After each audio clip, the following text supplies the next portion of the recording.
Welcome to the Hospitality Maverick podcast with me, Michael Tingsager. We are here to inspire and empower leaders in the hospitality and restaurant industry to unleash the true potential of their organization, team, and people. In today's podcast, I'm honored to have David Chenery, the founder and director of Object Space Place, an architecture and design company with focus on hospitality and restaurant businesses. They have been involved in projects with the likes of Chipotle and many other great brands. I sat down with David to talk about the power of design on the employee and customer experience, the current status of the industry from their view, and how tech is becoming an even bigger part of the industry. So grab your drink and enjoy. Welcome to the Hospitality Maverick podcast, David. Thanks very much, Michael. It's nice to be back in Brighton. Yeah, and thank you for coming down. It's always nice to have a guest traveling from London down to talk about hospitality and restaurants. So thank you very much for coming. No problem. It's a nice sunny day after all, and escaping the big smoke is never a bad thing.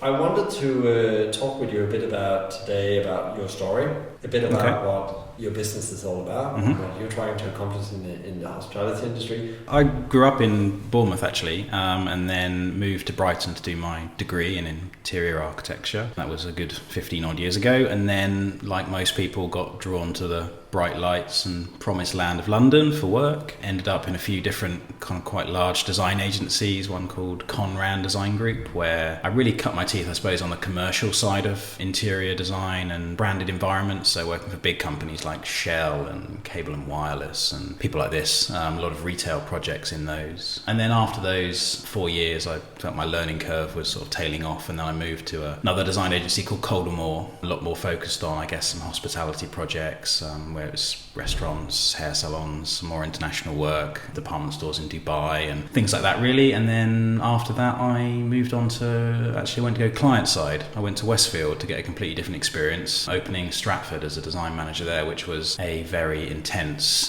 year and a half, working with a number of tenants and getting that on board. Very enjoyable, learnt a lot, but really made me realise I was not going to be cut out to work for a big company for a long time. The politics and the inefficiency would just drive me crazy.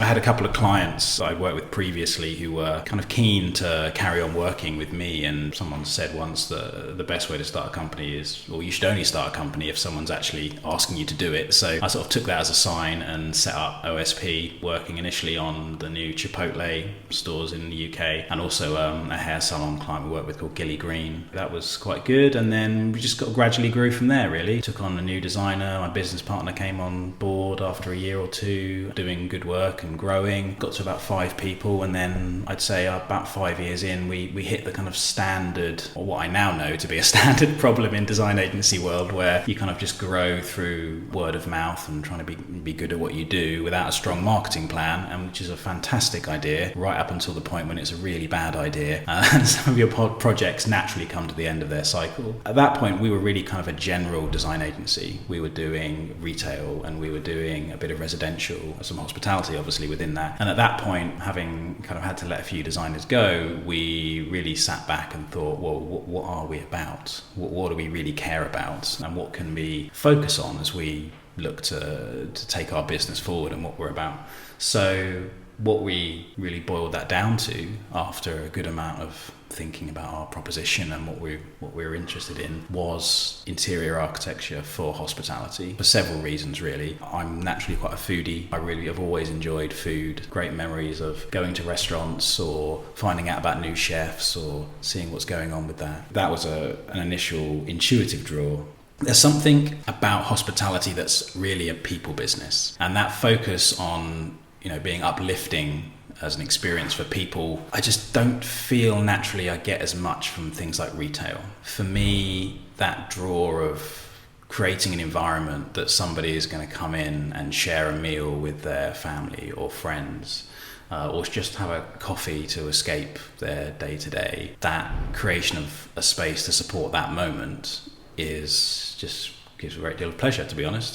So I think trying to really create a space that delivers on that experience is what we really care about. So we came to the conclusion that our mission. I do mean mission because it's a little bit obsessive, to be honest. And we're slightly obsessed with the idea of hospitality and designing for it. But our mission is to set the stage for the best hospitality experiences in the world. So as a design agency, as an architect, that's what we are, what we set about doing about 2 years ago. And we're kind of dedicating ourselves to learning everything we can about how design fits into hospitality, how we deliver the best customer experience, and what we can do to be the best we can do. So you become a student of the industry. Absolutely. No, a very dedicated student. And I think there's always a danger when people call themselves experts. You're almost saying that you're kind of complete and that you know it and you understand. And I think whilst we have a lot of expertise, I'm again quite obsessed now with this idea of continuous learning and striving for that excellence. We've started a project called the Restaurant Odyssey, which you may have come across on LinkedIn, where we identified the 26 best restaurants in London, which we did based on a few different metrics. So we combined timeout reviews with the Michelin Guide, with hot dinners, with TripAdvisor. So a few critical and a few crowdsourced, I guess, or kind of public opinion sources. And then we aggregated those together into what we thought were the most successful restaurants. And then we've been now, for the past sort of 4 or 5 months, going to visit a new one every 2 weeks and seeing what we can learn, mapping out the experience, what we think is good, what we think is not good, where we think the opportunities are, and trying to really understand in a way we can articulate intelligently what it is that makes a great restaurant experience. So that's part of our commitment to that constant learning, I suppose, which hopefully also, then we put out on LinkedIn and we're sharing with people, and people seem to be getting a lot of value from that so far. But if we can do that, then we are best placed to help people elevate their own customer experience, I think. Was it a tough decision to go from,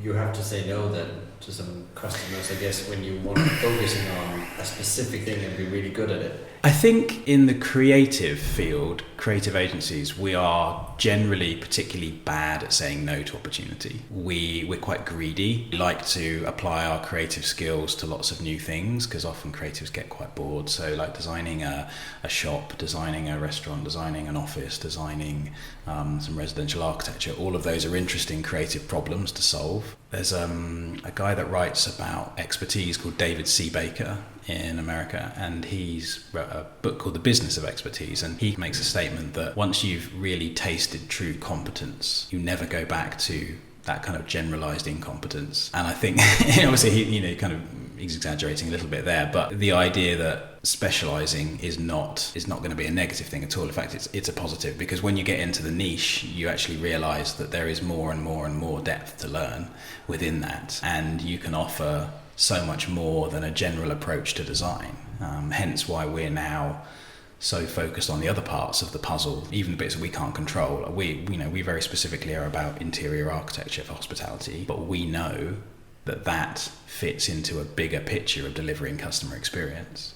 Laura Sitwell's book Bespoke was a very interesting read for me as well, because she highlights the 19 different steps of a customer experience. Now that's the first time I'd seen someone write that all down and kind of play that out. I think her whole point about personalization is really prescient as well, and I can see if that's the direction the industry's going to go in. But the point about mapping the customer experience, I've taken that now. I did a blog post recently, which again you can find on LinkedIn, or anyone wants to find that can see that. It's a great article on Camilla Sitwell's book as well, and she was on the podcast as well. Definitely worth starting thinking about how you map experience out. I look at it from a design perspective, and I was always a little bit hesitant. I mean, you get some designers who will say, we'll change the design and this will completely shape your customer experience. But if you look at those 19 steps, only 5 of them really are the interior design. So how can you claim to be affecting the entire customer experience if you're only touching 5 steps? And I think the interesting thing about customer experience is it's actually made up of 5 different disciplines. And that's kind of the analysis I took from Camilla's work. So you've got, finding the right location, I think, is a discipline on its own.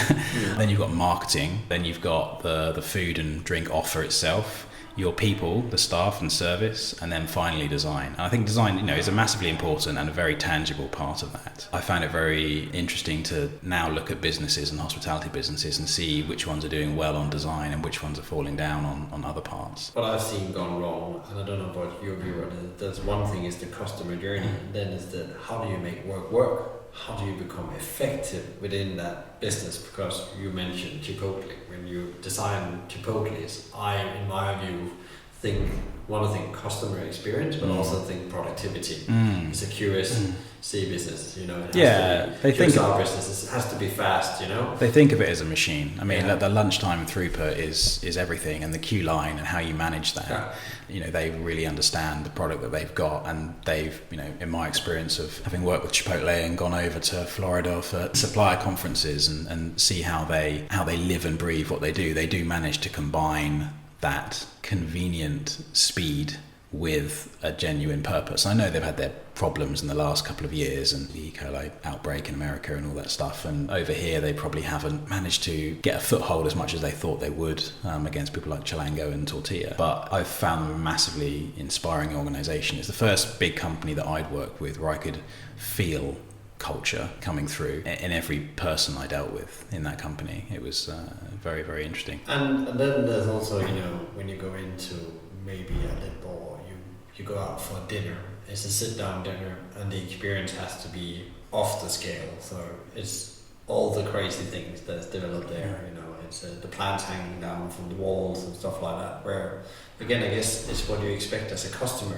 as well, from the price point you are wanting to achieve as well. Yeah, I think you tailor the experience, or tailor the design to the experience you want to create. And I think for me, I always think of two different metrics when I'm thinking about the experience, and it applies to everything, even through to technology, which I guess we can come on to a bit later. But if I'm thinking about a quality of the space, is it going to add more convenience, or is it going to add more joy? That's an interesting way to filter out ideas you're looking at doing. And I think the more high end you go, the more joy that needs to bring. You know, there's a kind of Michelin-starred restaurant is an unnecessary luxury in the context of the world. But you go there, assuming you're not going there for sort of status showing off reasons, you're going there to have a special meal cooked by a fantastic chef and their team and delivered an environment that makes you feel special. When you're delivering, you know, from my research so far with the restaurant Odyssey, if you map out those experiences, you can really see how they are pushing each of those 19 steps to be as excellent as possible. They're just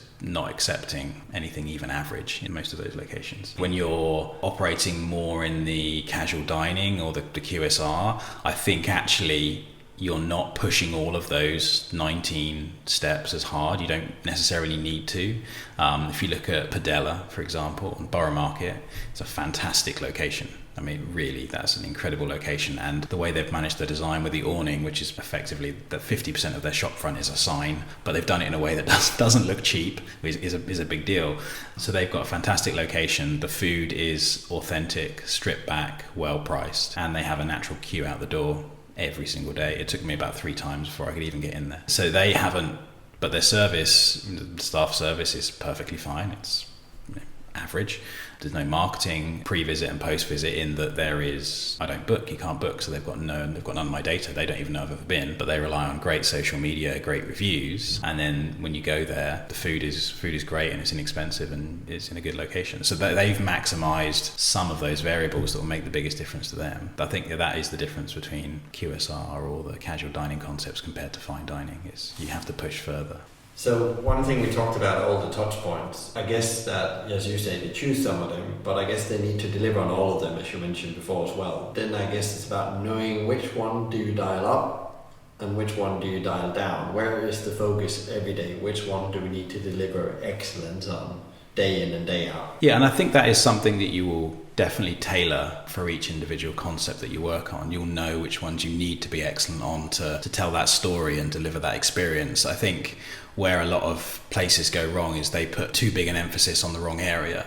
A classic one is design, actually, where people will go all out and spend the money and design a fantastic looking restaurant, but then they try and open within 3 days of finishing the fit out with untrained staff, people who've been hired at the last minute, and you end up with apathetic staff who aren't very well trained and don't deliver a great experience. In most situations, that is a very bad move. The only place that's actually going to work is if you're in a tourist trap location where you get people coming for the first time, they see it a great design, they come in, they're not happy, they go away. But that's not really the business model that anyone really should be aspiring towards. So yeah, I do think you need to set a certain benchmark across all of them, and then it's really a case of working out where you excel. And excel also doesn't necessarily mean the same thing for each concept. A great design for a Michelin-starred restaurant is probably going to be a lot more expensive than a great design in the context of a pop-up food truck, for example. I think knowing what excellence is for your concept is one of the key things to try and work out. Although I think most people can't get to that until they've really worked out what their purpose is.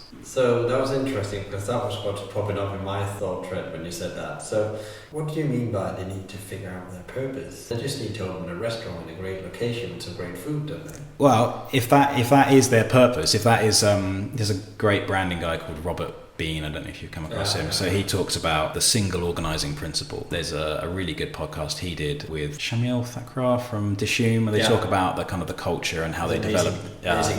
Fantastic. Really inspiring to hear about how they develop that kind of culture, and they've got a very clear direction to build everything around. If you don't know why you're starting the business and what you're trying to do, you've got no direction to build goals around. It's the first thing we would do, even as designers coming in, is, okay, is this your first restaurant? Okay, why do you want to open a restaurant? What's the concept? What's the food? Where do you want to be in 3 years' time? How are you going to employ the staff? How are people going to be interested? Why should someone care? The world doesn't need more restaurants. London does not need any more restaurants. We need better restaurants that fit into different niches and support different people. Kind of history is littered with people who've tried to open a hospitality business, realised that it is relentlessly difficult, and then lost a lot of money and gone off and done something else. So I think if you can find that purpose, and that purpose could be, I want to open a fantastic local brasserie or a local breakfast place that serves my community, and that's the ambition. It doesn't have to be, let's change the world, or let's create the next vegan burger concept that I can roll out globally. Having a purpose doesn't have to be ambitious in terms of wanting to change everything, or even it doesn't have to be necessarily altruistic. I don't think it has to have that kind of quality, but it's just really knowing what it is you're trying to do. One of our clients is called Pasta Emily. They make fantastic fresh pasta, cooked to order, very fast. They want to bring that to people as much as possible in London, and we're working on their sort of fourth restaurant now. They're not about trying to create a restaurant that would serve all kinds of Italian cuisine possible. They want to just do the best fresh pasta cooked quickly that you can come and get and take away. So they kind of know what they are about because of that. Dishoom have that with their culture as well. I think it's a very interesting thing you bring up, because when we similar work with clients, we ask that question again. Why do you actually set up? Why do you need more of you if you want? Often they want to scale their business and move on.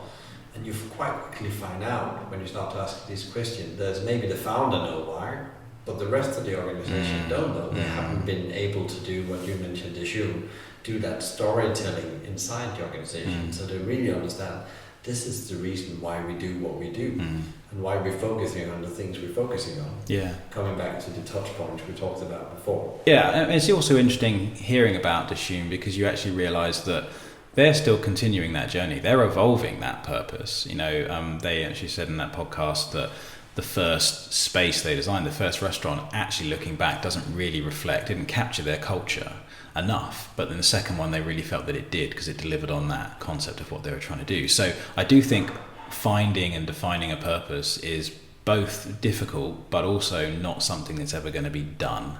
I think you've got to be pushing forward. Yeah, absolutely. And I think it's like Simon Sinek says about the difference between playing the finite game and the infinite game.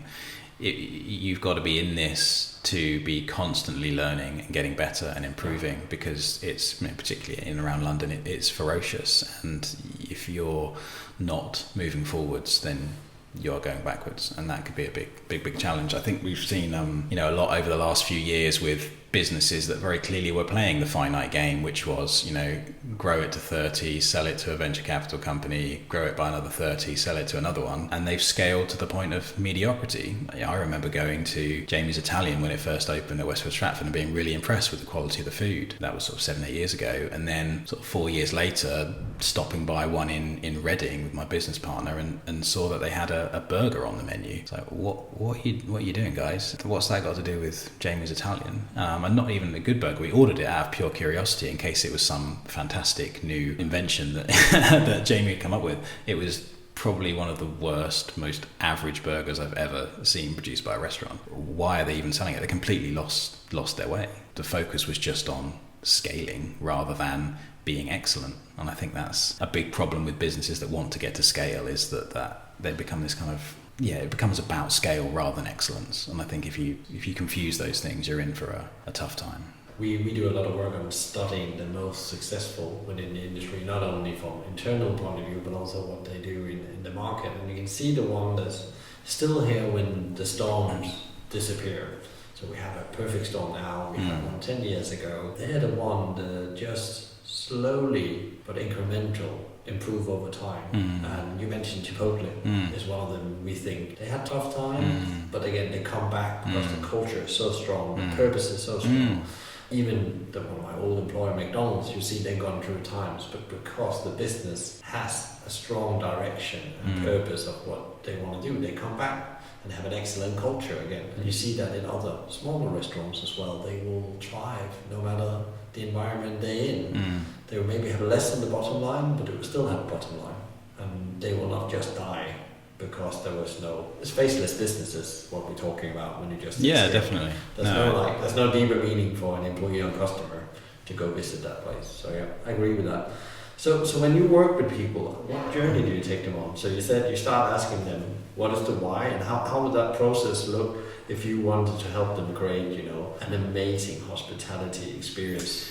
Yeah, I guess it would naturally be tailored to where they were. Is it the first restaurant they've ever had? Is it a new restaurant but they've owned restaurants previously? Do they have 3 restaurants and they're not quite sure how they move forward or what their DNA is or what they're about? I think most agencies and architects would probably follow a similar process, although many package it up into different proprietary processes. But really it comes down to asking the right questions relentlessly before you come to any conclusions. I think the worst thing you can do is try and diagnose the problem without really understanding what's there. So understanding what the definition of success is, which is different for everyone. Obviously financial results is part of that, but what else? What's the point? What's the meaning? Where do you want to be in 3 years' time? And then really, I guess, gathering information off the back of that. Who else is doing this well? What is the concept about?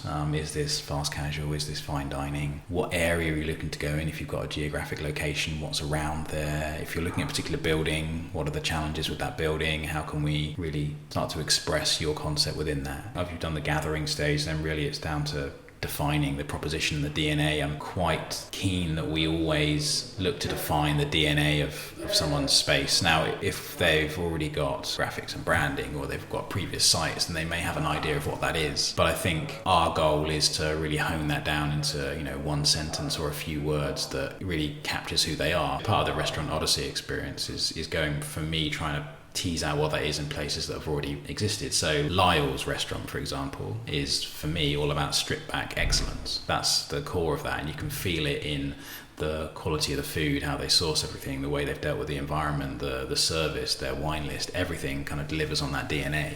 So we would want to identify what that DNA is, and then we use that to start proposing with the design solutions around that. So what is the best customer experience that's going to deliver against that DNA? How much of it can we control, and how much of it is going to be down to your marketing, down to your staff, down to your food, the quality of the menu, all of those kind of questions. And then from there, you've got concept design, you've got visuals, and then it's detailed drawings and dealing with the contractor to make sure it's implemented correctly and working on site. And then I think really importantly, your process should then start again. You ask questions again. You get the first one open. I think there's a myth often that people think that the hard part is getting the restaurant open.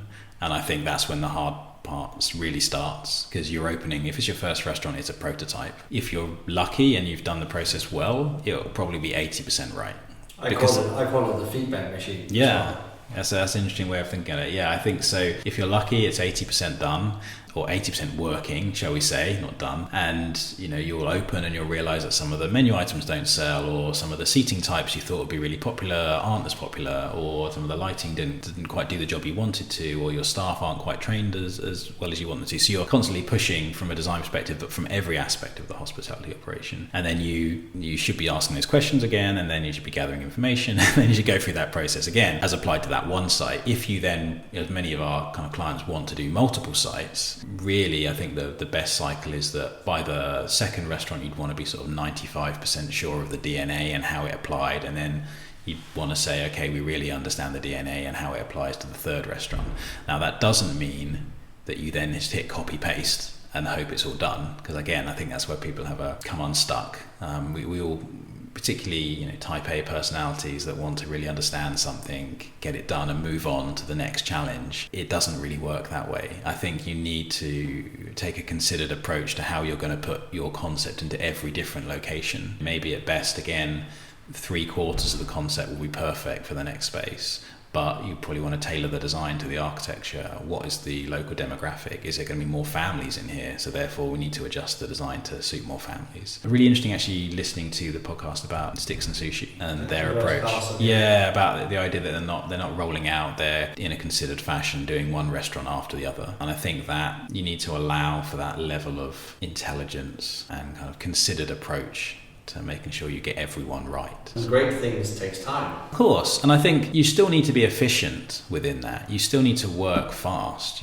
Speed is your friend in business, but chaotic speed is not your friend at all. Firefighting. Yeah, exactly. You see often in many restaurant businesses because they haven't caught up with what they just done. Exactly, and I think setting the right foundations and being disciplined enough to be able to make clear decisions is where the people that do really well. I mean, looking from the outside, I don't know the guys from Honest Burger, but having experienced the operation, it seems very well run. Their growth and how they've got a very clear idea of the DNA of their brand, they've done a great job of rolling that out. Similarly, actually, I think Franco Manca have done a fantastic job from a customer experience point of view. I mean, they're up to 45 sites now. I really like the core idea of what they've done. I still think their pizzas are great, and the different locations really deliver on that DNA of slightly undesigned, kind of trendy, quite cool kind of approach to everything. And the dial on the right touch points for their concept. They're very aware about what is it that they need to do on that journey from to the door, and I totally agree with you. Even on the interface on their website, if you order there's one around the corner from us in Bermondsey, so our office in London Bridge. So sometimes you're working and you just get a pizza, but the interface to order the pizza is very simple, stripped back, entirely on brand, and just feels effortless. It doesn't feel like you're being thrown onto a different platform that doesn't relate to their brand. So they really control that experience really, really well. What you said there as well was really interesting. Just made my mind ponder as well, because when you get your first one open, you're successful, everybody's happy. Let's run to the next one. And I often talk to people about, so why were you a success? Yeah. And sometimes they don't have an answer to that because they never made that reflection on what was it that makes really well. Was actually, were we a bit lucky with some of the people we hired, or was it the way we trained? Was it the way we designed? Was it our menu that worked really well? Yeah, I think there's a dark art in there, and there's a lot of research that would need to be done to kind of really unpick all of that. And I'm sure you guys are kind of studying that particularly yourselves. There is a kind of human bias that whenever we do anything that is successful, that we think that the reason we're successful is because of everything we did, the way that we did it. That starts to kind of calcify the thinking rather than being open to what you may have been wrong about or what could be improved. I think you should always be thinking, well, how can the next one be better? You've got to be thinking about pushing forward rather than, we solved that, we know how that works, let's put that one in over there and that will be the same. I just don't think that that's a scalable way to run a business. Now, I'm sure there will be some very large companies. McDonald's clearly works off of systems, and you'll know much better than me about but that. Would you say that was a copy and paste approach though, or is there a considered? There's 9 concepts. When I was there, I don't know what it is today, but those 9 concepts are a bit like you choose your concept that will work for the demographic, the area. A lot of research into that. Colors, digital has changed a lot in the business as well. The digital, so there's a team doing nothing else than studying customer behavior and employee efficiency to build the best restaurant. So. And they make it an art, so you're right. What was interesting thing, I had a conversation or podcast interview with Nisha that's coming here in July as well, where she was talking about how they open restaurants. And the interesting way she was that she always wanted to make the next place better than the previous one. Yeah. And once he did that, he will apply the new things he's done better and go back to the estate and improve the estate all the way down. Definitely. No, I think that attitude of, is it Kaizen, the Japanese word for constant improvement? I think that philosophy is really key to being successful. I mean, I just recently read Isidore Sharp's book, 4 Seasons, Story of Business Philosophy, and that was the 4 Seasons approach to every project, was how can we make this the next level up on what we do. We take the same approach from our own business as a design agency. We want every project, whether it's for the same client or a different client, to be even better. How can we do a better job? How can we know more? How can we optimize the experience, whether it's, on a kind of the more mundane or the operational side of things, or the marketing? How can we give more space for marketing? How can we make a customer feel more special by adding one small detail here? How can we challenge assumptions we've made before, do something different? But yeah, that constant striving for excellence, I think, is what you need to do in this business to avoid going backwards. I think you said something interesting as well. I call it the S curve. You start as a startup business, then you go into growth, and then you go into a bit maturity, and then you need to reinvent yourself.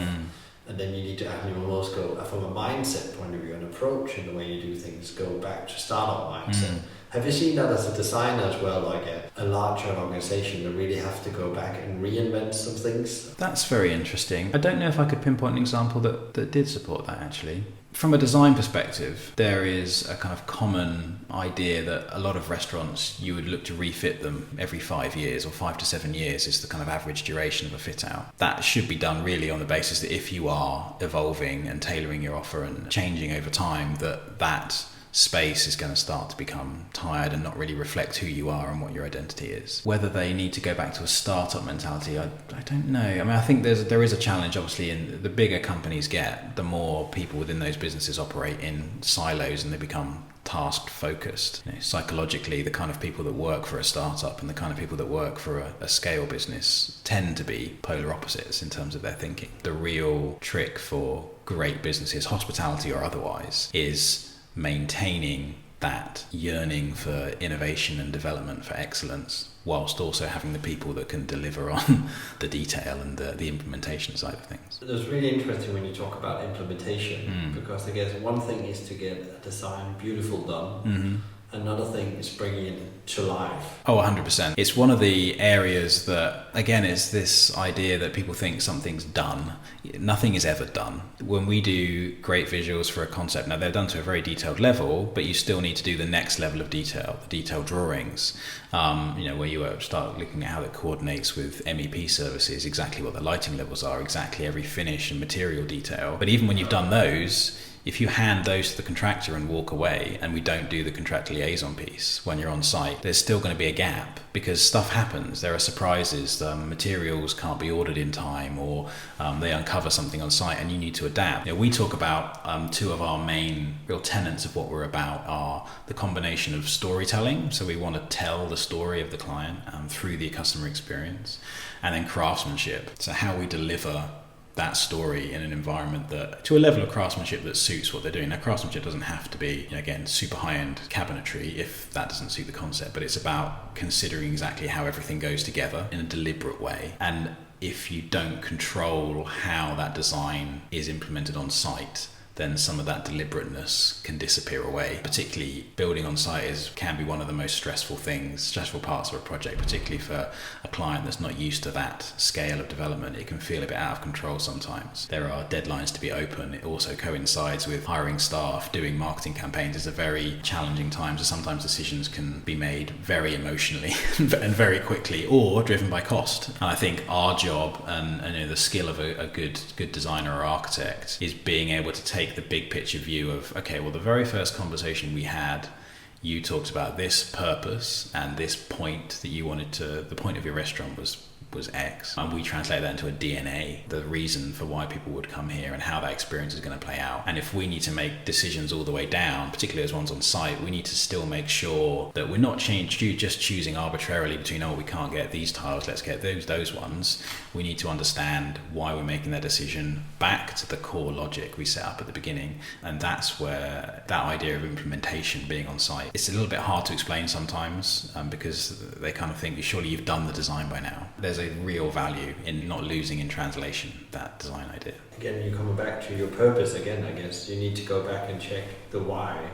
You 100%. Set up that business, because yeah, exactly. If that tile doesn't reflect that story or support that story, because it's funny when you say storytelling, I often say that one thing is scaling the physical estate. That's a skill. You can train that. You can buy yourself to that if you have enough money. Another thing is scaling your story, because then actually all the other stuff becomes easier when you get that right. That's where you get culture from. I mean, the word storytelling for me is a very positive one. I think some people can think of that as a sort of cynical veneer that, you know, a business wraps around itself to try and be something other than what it is. But I think if the story is authentic and it's derived from the core idea of the business and the founders, you know, live and breathe that, that's a really positive thing. And the reason you really want to have that in is that it can remove the pain of subjectivity in some of the decisions. So particularly if you've got more than one decision maker involved, if you have this idea, this DNA that everyone has bought into and understand, then you can appeal back to that as the reason for making decisions, rather than, do you know what, my husband really doesn't like green, so can we lose that from the scheme? Well, that's not really relevant. That suits this DNA because of X, Y, and Z. I mean, that's obviously quite an arbitrary example, but that's the principle of why you want to do it. You want to set up something which can act as a filter that everyone can see and understand, and get to an end result that customers intuitively just get as an experience. So yeah, I think that's very interesting again, because then it comes back a bit about, we talked about the customer journey, and then there's an employee journey you mentioned as well yourself. I guess again that sometimes you can't neglect that actually has to be an employee journey that's thought about in the design as well. Yeah, definitely. It is a shame in a way, but in the squeezed spaces you're often working with, particularly in London, the staff areas are almost always undersized, in my opinion. You know, staff because changing they areas. Are the storytellers, just to Yeah, absolutely. And I think it's really important. You know, culture starts from your employees, and if you look after your employees, they are the ambassadors for your brand, and they will make your customers happy. I remember going to see Grace Dent give a talk at the London Restaurant Network about her experience of restaurants, and she was asked about what she thought the single most important part of a restaurant was, and she kind of paused and thought about it, and her response was the service, the quality of the service. And instinctively I agreed, even as a designer, but I was trying to work out why. You know, if you look at the tripod of what makes a restaurant experience, so you could say it's the food and the drink, it's the service, or the people, and it's the design or the environment. If you look at those three aspects, for me, the reason that service is most important is because it's the most direct human connection. Good hospitality is the act of inviting someone into your home, preparing them a meal and looking after them. But it's not the meal. It's the invitation and the way you look after them, and it's that direct connection to another human being. That's why we go out to restaurants in many ways. We could just order delivery and sit at home, but that's not special, and that's not as enjoyable and sociable, and that doesn't appeal to some of our human desires, really. The reason service is so good is because it is about this direct human connection, and that's also then, if you look at the other two, design is only ever an implied human connection. You know someone's designed it and it could be lovely, but unless you have got some details in there that say this is a particular artist, or I know that artist, or this is a particular maker that's made these things, wow, that's fantastic, it's a detached experience. With the food, often obviously the chefs are hidden away in the kitchen. I do think it's interesting how, you know, the trend for open kitchens and chef's tables, I think that's only ever going to increase because it reinforces good hospitality as in a human connection. So yeah, I think service, which is led by your staff, is definitely the most important thing. So getting the right culture in there is essential, and how we look after them. And I do think it is often overlooked in the design of a restaurant at the moment. The amount of space we give to employees, it's always squeezed. You know, every restaurant is working to try and bring together a number of variables and make the business case work, and get enough covers in, and have they got enough equipment in the kitchen, and have we got enough storage, and inevitably the back of house staff areas are always squeezed. But maybe it isn't necessarily just about that quality of space. I think it's about how you lay out the operation. How can you be as helpful as possible in terms of making the space work for the staff? You know, what is the relationship between the till station and the pass? How do staff move around the space, and how can they help customers as much as possible? The most important part we can do as designers is to make that convenience really work for them. What we've seen is often there's a lot of element on the location, and there's a lot of element on the business case, which is important. No business case or no profit, no business, no happy staff, no happy customers. But again, as you mentioned earlier, so when it comes to opening, sometimes they forget that the focus then needs to be on getting that staff really ready to perform really well at. So it could be training, it could just be attention. Oh, definitely. And understand that you're actually taking people into a new environment, even though if they have experience for the industry, they need to pick it up. There needs to be invested at initial up front. Yeah. And you see that often and come back to that again and retrain and retrain and retrain. And because the space is only as beautiful as it is, but if the people that is using the space or bringing the space alive, it's not alive, they're shut down, maybe they don't feel connected. There's nothing that feels kind of more cynical than a beautifully designed restaurant with really apathetic staff. I think it just feels like a shell, and that's massively unenjoyable. I think there's a quote from Ray Dalio in his book Principles where he says, "New is often overvalued compared to great." And I think, I will go to a restaurant that's new to try it out. I'll go back if it's great. And I think that greatness is down to the experience, and a lot of that experience comes from the employees. There's so many restaurants in, let's pick on Shoreditch.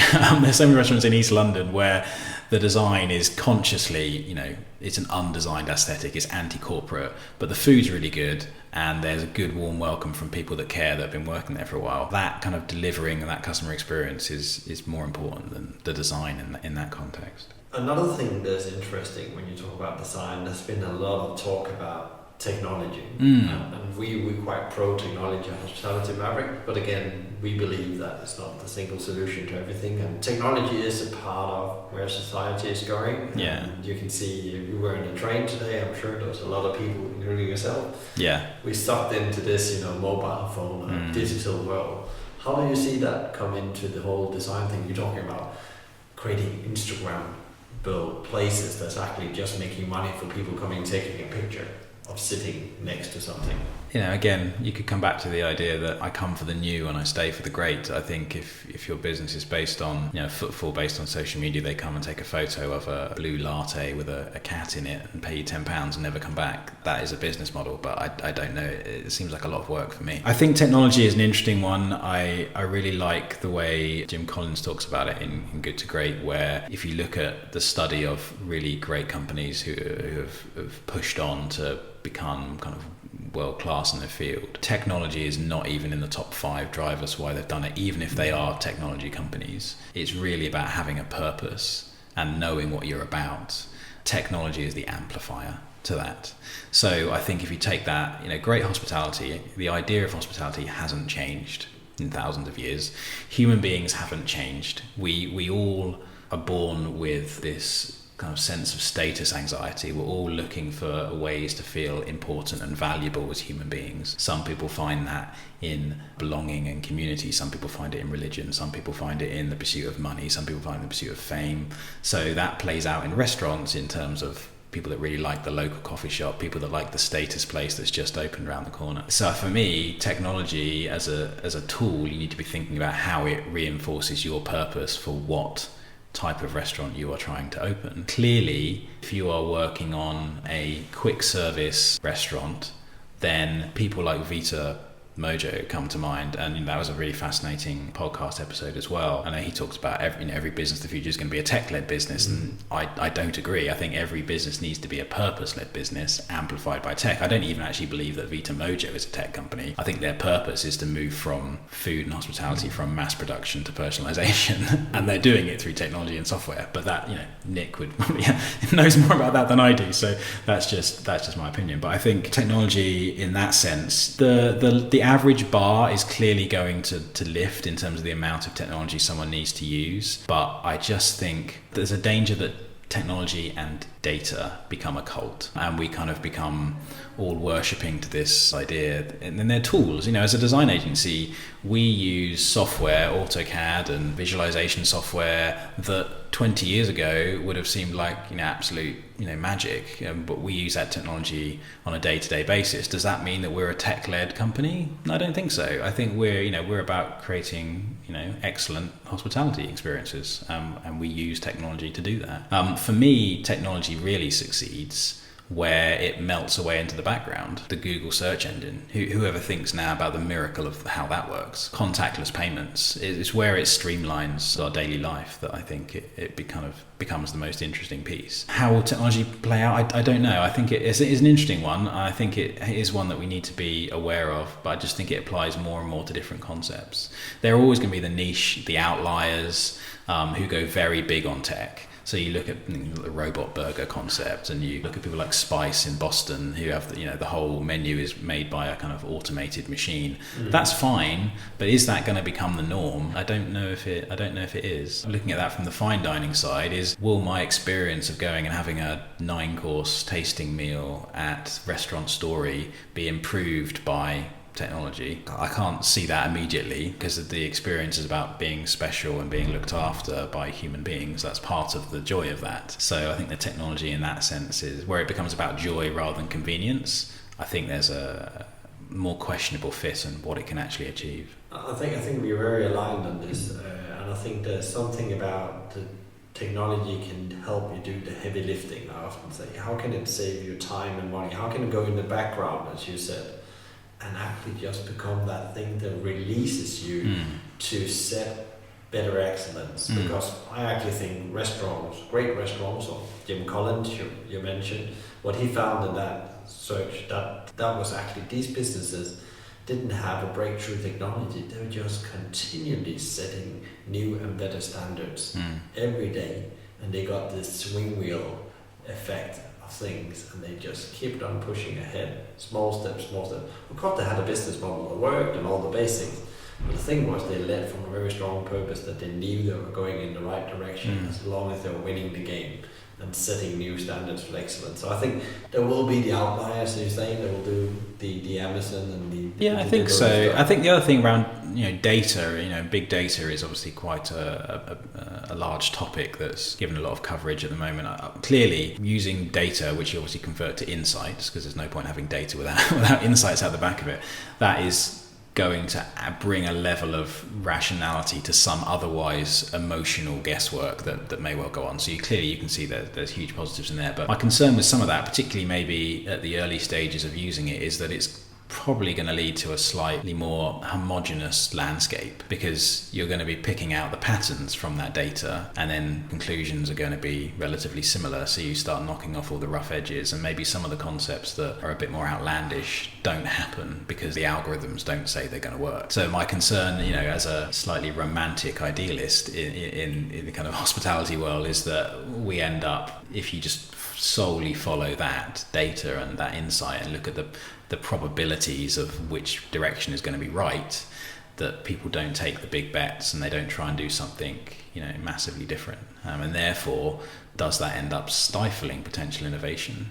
because you're going for the certainty of optimizing an experience. I think the big data and analysis also, it applies different. If you've got 10 sites, it's very clearly more relevant to you to look at that data than if you're starting up your first restaurant. I think if you're starting your first restaurant, you don't need the same technology and the same systems, because if you care and you're there and you're passionate, you should be there. Like Danny Meyer says, you should be taking in all the dots, all the bits of information, and putting them together, whether it's how you serve your customers or how your operation's going. You need to live and breathe that. And it's about the feedback machine we talked about earlier. So on your journey, who do you get inspired by, besides a lot of great books? I can hear that. So who's your hero in a way? Where did you find your inspiration from, improving your excellence? It's really looking at people from other fields. That's partly one of the origins of creativity. Creativity is about, I like the definition of creativity as being able to think round corners, or kind of that lateral thinking idea. You get that by looking at other industries and how they approach things. I'm really fascinated by a lot of the stuff they do in Silicon Valley, and seeing how different businesses, like even Airbnb, you look at how they set up their business, and you look at the way they talk about initially just doing it all themselves, running around, and they were obsessed with creating the 11-star experience. So they kind of mapped out what an 11-star customer experience would be, obviously completely crazy, over the top, and then engineered down the 20% of that 11-star experience that would give them 80% of the amazing quality, built that into their business, and then scaled it through technology. So I think looking at adjacent industries is always very fascinating. I think Tim Ferriss's podcast is a very interesting collection of different people from the kind of philosophical to the business world. So those guys are very interesting. I think Danny Meyer, Setting the Table, is a fantastic book. Interesting for me because it really cemented an idea of what hospitality should be as opposed to service. I don't think before I read that book I really understood, or I hadn't really given much thought to the difference of that and the kind of really human quality of good hospitality. Four Seasons book's been fantastic. Camilla Laura Sitwell's book is fantastic, bespoke as well in terms of looking to where the future's going to go. Hero wise, I don't know if I would think of it in that sense, to be honest. I think beyond that, I think it's looking at people who are doing interesting things and have the courage to take those risks and see where it takes them and be constantly learning. I think the people I respect the most are the ones who are constantly on this journey to be better. And that's something I've become slightly addicted to in the last 18 months, to be honest. And a good thing, end goal here, you can just continue. Yeah, no, absolutely. I mean, that's what we want to do. I mean, we've set that goal for ourselves, and we want to obsessively research that and find clients that we can help do that and see how we can help create those concepts and then optimize those concepts and really create spaces that are a fantastic experience for customers, because that's where we can add the most value to help them on their journey to being successful. And also, I mean, the interesting for that is now I'm just meeting many other people who can deliver on the other 19 steps. Once you get away from thinking, oh, well, we control the whole customer experience, and you take a step back and be a bit more objective, we can now, recommend different partners that can help on the marketing side or on the contractor side, or finding locations or the training of staff or all of that, which is enjoyable from my perspective. I think the more helpful we can be to clients, the better the end result we're all going to get. We designed a Swedish restaurant probably, I'd say about 4 or 5 years ago now, and it was in Oldgate East, and he was an accountant who got made redundant, and he had some money and he wanted to do this. He was Swedish, and he found this location, and we worked with him on the design, and he did it all properly. The design was nice. It's called Smacker. It's on our website. He started with breakfast and lunch, and he opened, and he was doing stuff on Instagram and marketing, and he was doing okay. And then we found out, sort of 3-4 years later, he'd closed down, and I don't know why that is. But I suspect it's probably because the location wasn't great, because they were doing a lot of development around there and the residential hadn't kicked in enough to support his business. But that seems like a great shame to me. There are a lot of good hospitality businesses that fail because they don't really understand the whole big picture of how that goes in.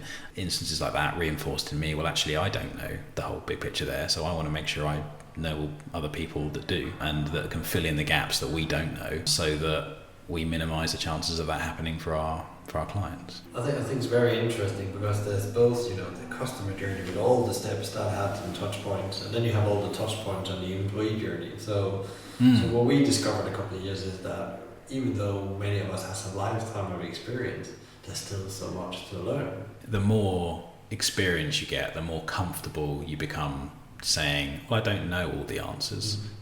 Well, I can find out. Well, I can find out, and I know who to ask, and I know what questions to ask. I think it's a kind of sign of ego and insecurity if you're unable to to hold the idea that maybe you don't have every answer. Yeah. And what a boring life it would be if you did know all the answers. What are you gonna do? You clearly know it all. Yeah. It is interesting, and then obviously our role within that landscape is to help a client create or establish or define the DNA of what experience they want to deliver, and then how we can bring that to life in a 3-dimensional form. So whether that's the graphics or the signage, the interior, even down to we worked on a restaurant called Taka in Mayfair, and we worked with them even down to choosing the chopsticks and the crockery that goes on the table, because that's part of the experience.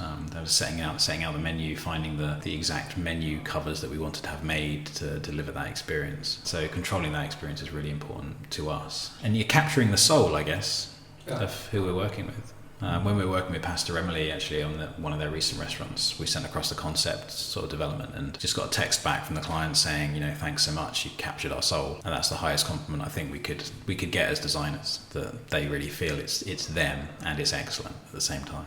You understand them. So on the end of the podcast, David, we always ask our guests for one advice that you think that a leader or an entrepreneur in the hospitality and restaurant industry need to get. So what is your one advice if you could only give one? Yeah, I can see you're pressing me to just give one. So if I was just to give one, I would say know your purpose, because I think that defines everything off the back of it. If I was to give one that was related purely to design, or if you're going to go and meet designers and architects, it's understand your budget. I think one of the biggest challenges I see is when a concept gets designed without a budget in mind, and then someone tries to value engineer that to meet a budget which appears later on in the game, you end up with a cheap version of a good concept, which feels, the customer experience doesn't deliver, it feels thin, the materials don't feel right, it feels a bit mean. And customers, you just feel that subconsciously. Whereas if you start with a budget, even if that's lower than you'd like to work to, you can design creatively around that and deliver the experience honestly and authentically to that budget. And I think that actually is a big thing. And it isn't something necessarily that gets talked about that much. And if you are a new restaurateur, I don't know, a lot of people don't know where you can find that information. A few months ago, we produced an infographic, which you can find on our website, called How Much Does It Cost to Build a Restaurant? And we looked at a 2,000 square foot restaurant in a high street location in London, and we went through an exercise in just picking out the kind of bands that you might look at. So there's, if you're a startup restaurant, or if you're a kind of professional restaurant, or if you're a premium restaurant, how much might you look to spend on the different areas and what a kind of cost per square foot might be. It's a broad brush guide, but in the spirit of being as helpful as possible. It was one of the first questions we always get, how much does it cost? How much does it cost to build a restaurant? So if anyone wants to know, please go and look at that. Download it. If you have any questions, give us a shout. That was two advice, but that's okay. I apologise.